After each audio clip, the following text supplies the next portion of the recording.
কিভাবে এই বাচ্চা দুটো একটি ট্রেনকে বড় দুর্ঘটনার হাত থেকে বাঁচালো।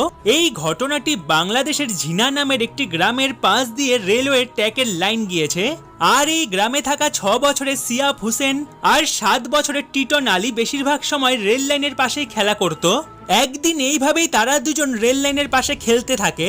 তখন এই বাচ্চা দুটো একটি জোরে আওয়াজ শুনতে পায়।